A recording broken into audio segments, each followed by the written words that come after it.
Tepat di Puskesmas Lewi Gajah, Dinas Pemberdayaan Perempuan Perlindungan Anak, Pengendalian Penduduk Keluarga Berencana DP3AP2KB Kota Cimahi menerima kunjungan tim kerja penguatan tata kelola pelayanan KB BKKBN perwakilan Jawa Barat beserta tim pada hari Jumat tanggal 22 tahun 2023.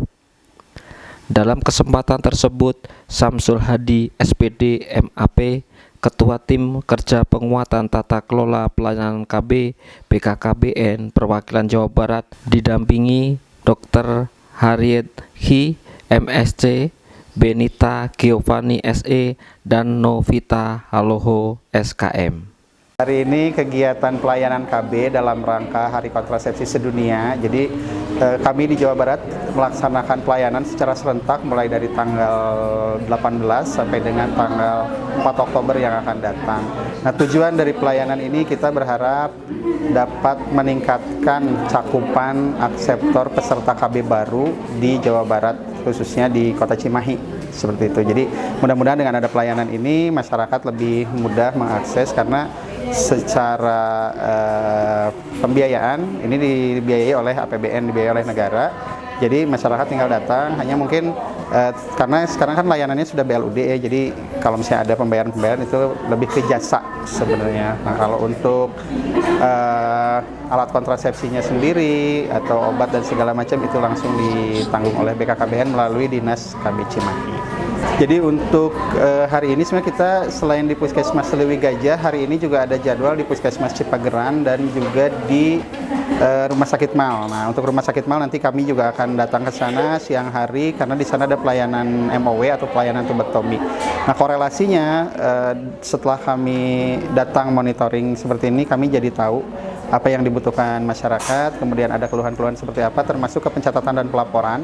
Ya, karena biasanya kita melaksanakan pelayanan, tapi pencatatan pelaporannya memang sedikit terkendala. Nah, dengan adanya Monep seperti ini, kami berharap pencatatan pelaporannya juga lancar, kemudian pelayanannya lancar, dan masyarakat, khususnya warga Cimahi ini terbantu dengan pelayanan serentak seperti sekarang. Saat ini untuk secara keseluruhan, Kang, dari data yang kami punya, tidak hanya Cimahi, cakupan peserta KB baru di Jawa Barat ini masih di bawah 50%. Nah, target kita ini ada di 1 juta sekian, berarti kurang lebih masih di bawah 500.000 akseptor KB baru. Nah, rata-rata kan akseptor KB baru ini jadi yang baru di KB atau yang tadinya hamil, kemudian lahir, kemudian di KB itu termasuk sebagai peserta KB baru. Nah, untuk Cimahi sendiri sama seperti kabupaten kota lain masih di bawah 50%. Jadi kami berharap setelah kegiatan hari ini sampai dengan 2 minggu yang akan datang, peserta KB baru di Cimahi meningkat, jadi angka di Jawa Barat juga bisa meningkat dan masyarakat bisa tersosialisasikan, bisa terbantu. Jadi kami berharap dari teman-teman media juga bisa ikut membantu mensosialisasikan terkait kegiatan pelayanan KB serentak dalam rangka Hari Kontrasepsi Sedunia di Jawa Barat. Kalau misalnya kita berbicara korelasi dengan percepatan penurunan stunting, jadi KB ini menjadi salah satu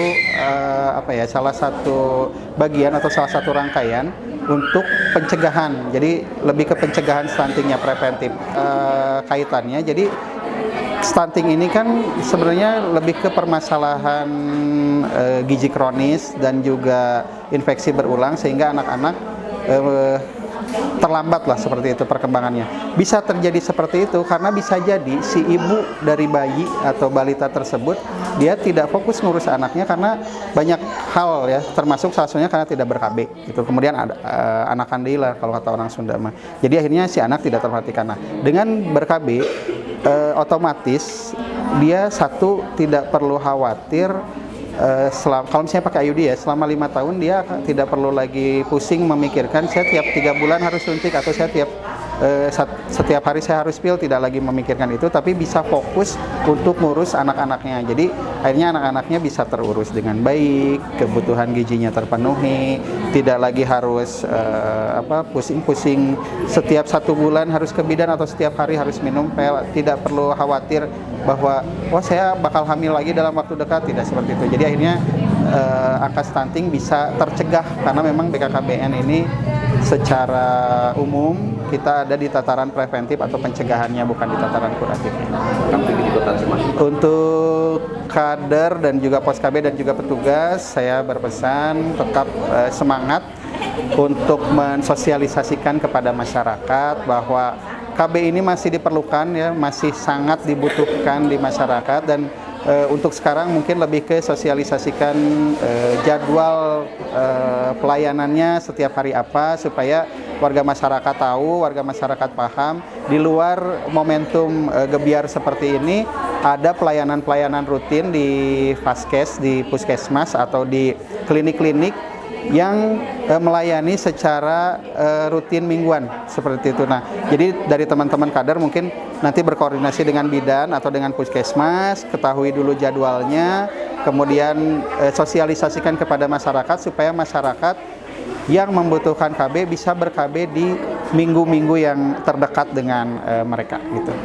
Sementara itu, Rika Martina SSTP Kabid Pengendalian Penduduk dan KB Kota Cimahi didampingi Subkor Seksi KB Sri Murni merasa bangga telah dikunjungi tim monitoring dan evaluasi dari BKKBN Perwakilan Jawa Barat. Assalamualaikum warahmatullahi wabarakatuh. Kami dari Dinas Pemberdayaan Perempuan dan Perlindungan Anak, Pengendalian Penduduk dan Keluarga Berencana Kota Cimahi di bidang pengendalian penduduk dan keluarga berencana.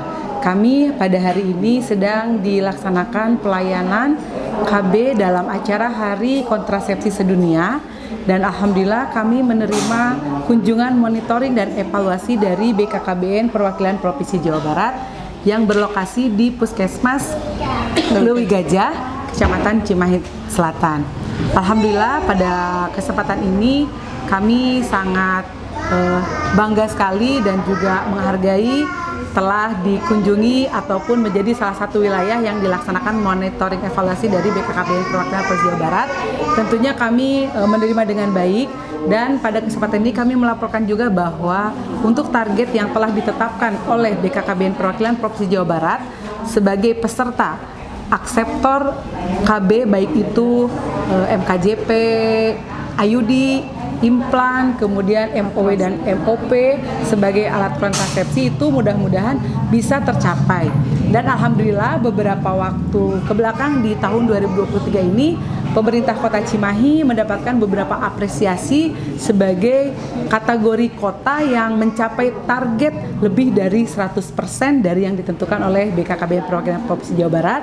Dan tentunya keberhasilan yang kami peroleh tidak lepas dari dukungan dan juga komitmen dari Bapak PJ Wali Kota Cimahi, Bapak Haji Dik Suratno Nugrahawan SSIMM, bahwa beliau senantiasa memberikan arahan kepada kami dan petunjuk untuk memberikan pelayanan yang terbaik. Dan tentunya juga pada kesempatan ini Ibu Kepala Dinas Pemberdayaan Perempuan Perlindungan Anak, Pengendalian Penduduk dan Keluarga Berencana, Ibu Dr. Fitriani Manan MKM, menyampaikan juga kepada kami untuk terus meningkatkan kualitas dan pelayanan yang terbaik kepada masyarakat, khususnya di bidang pelayanan KB. Jadi pada kesempatan ini saya didampingi oleh Subkor dari khususnya Seksi Pelayanan Keluarga Berencana, Ibu Sri Murni mungkin bisa menambahkan. Mangga. Ya, di samping pelayanan yang MKJP, kami juga melaksanakan kegiatan pelayanan KB yang non MKJP yang sudah ditentukan targetnya oleh BKKBN Provinsi. Insya Allah kami akan melaksanakan kegiatan sesuai dengan minimal sesuai dengan target yang diharapkan. Kita masih berkoordinasi dengan Ikatan Bidan Indonesia karena pelayanan KB banyak juga dilaksanakan oleh bidan, yang mana kita baru berkoordinasi di bulan lalu untuk pelayanan ini bisa masuk semua ke dalam pencatatan dan pelaporan Newsiga yang ditetapkan oleh BKKBN Provinsi. Jadi selama ini memang kami dalam pelaksanaan program tentu saja yang namanya kendala itu ada. Akan tetapi alhamdulillah berkat kebersamaan, kerjasama dan juga seluruh multi pihak, multi sektor berpartisipasi sehingga kendala tersebut insya Allah bisa kami atasi. Di antaranya misalnya koordinasi yang memang masing-masing sektor itu ada kesibukan dan juga tugas lain sehingga mungkin membutuhkan waktu yang bisa ketepatan waktu. Dan juga kami bukan hanya di pusat fasilitas kesehatan puskesmas saja, tapi juga di rumah sakit swasta juga kami alhamdulillah rumah sakit negeri melaksanakan kerjasama dan MOU. Kita membuat perjanjian kerjasama dan MOU selama 1 tahun. Untuk kader mungkin tetap semangat, karena sebagus apapun program yang dicanangkan oleh pemerintah, tanpa dukungan dari para kader yang ada di wilayah, kami yakin program tidak akan berjalan dengan lancar. Jadi tetap semangat, dan tentunya juga kalau ada apa-apa jangan sungkan untuk bisa berkoordinasi dan berkomunikasi dengan kami. Dan salah satu untuk bisa memberikan edukasi dan juga sosialisasi kepada masyarakat melalui para kader yang ada di wilayah. Jadi peran dari kader-kader yang ada di lapangan itu sangat besar, dan betul-betul kami berharap bisa bersinergi untuk mewujudkan Kota Cimahi yang betul-betul berprestasi yang selama ini sudah kami raih. Dari Lewi Gajah, Wahyudi Tatang melaporkan.